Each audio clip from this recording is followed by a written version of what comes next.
In an ancient land, surrounded by towering mountains and gentle streams, there lived a man named Noah. He was a righteous man, wise in his years, and he had the favor of the divine. During those times, the world was filled with corruption, and the intentions of humanity were darkened by wickedness. As the world languished in chaos, it caught the attention of the celestial eyes who watched over the earth. One evening, as Noah pondered beneath the stars, he sensed the presence of something greater. A voice, both gentle and powerful, echoed through his thoughts. This voice belonged to Yahweh, the omnipotent creator, who was grieved by the ways of mankind. He confided in Noah, "The end of all flesh has come before me, for the earth is filled with violence through them, and behold, I will destroy them with the earth." Noah felt the weight of these words, realizing the gravity of what was to come. But Yahweh spoke yet again, offering a divine task. "Make yourself an ark of gopher wood. Room shalt thou make in the ark, and shalt pitch it within, and without with pitch." The instructions were given as a blueprint from the heavens, precise and detailed, a vessel sturdy enough to withstand the coming deluge. Noah, obedient and reverent, embarked on the monumental task of building the ark. Day and night, with the help of his 3 sons, Shem, Ham, and Japheth, he toiled away. Their neighbors watched in amusement and ridicule, for there were no signs of rain in the sky. Yet, undeterred by their jeers, Noah's faith remained steadfast. On the day the ark was completed, as if in response to its readiness, the skies darkened.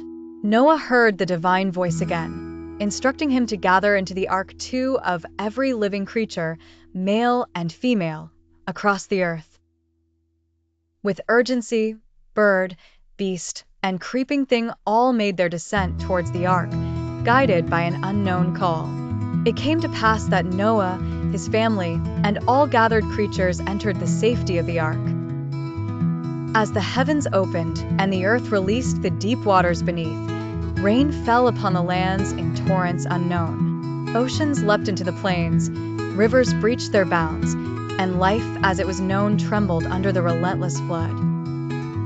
For 40 days and 40 nights, the rain poured without ceasing, and the ark was lifted above the earth, a solitary boat adrift on the endless waters. Inside the ark, a fragile world persisted amidst uncertainty, filled with the sounds of life and whispers of hope. Noah and his family cared for the animals, directed by a silent promise of deliverance. At the culmination of those days, the rain ceased, and the waters began to recede. Noah reached for a dove, releasing it into the vast expanse.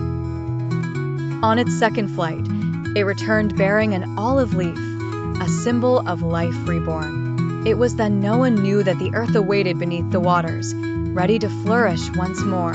When the land finally emerged from the embrace of the flood, Noah opened the doors of the ark. Onto a cleansed world, as they scattered to the winds, each being remembered its purpose, and the earth began its cycle anew. The divine covenant was established, and in the sky, a radiant arc of colors, or rainbow, served as a perpetual reminder. The promise was that never again would the waters become a flood to destroy all flesh. Noah, gazing at the heavens, knew then that he and his family were the seedlings of a new chapter for humanity, custodians of balance and hope upon the grateful earth.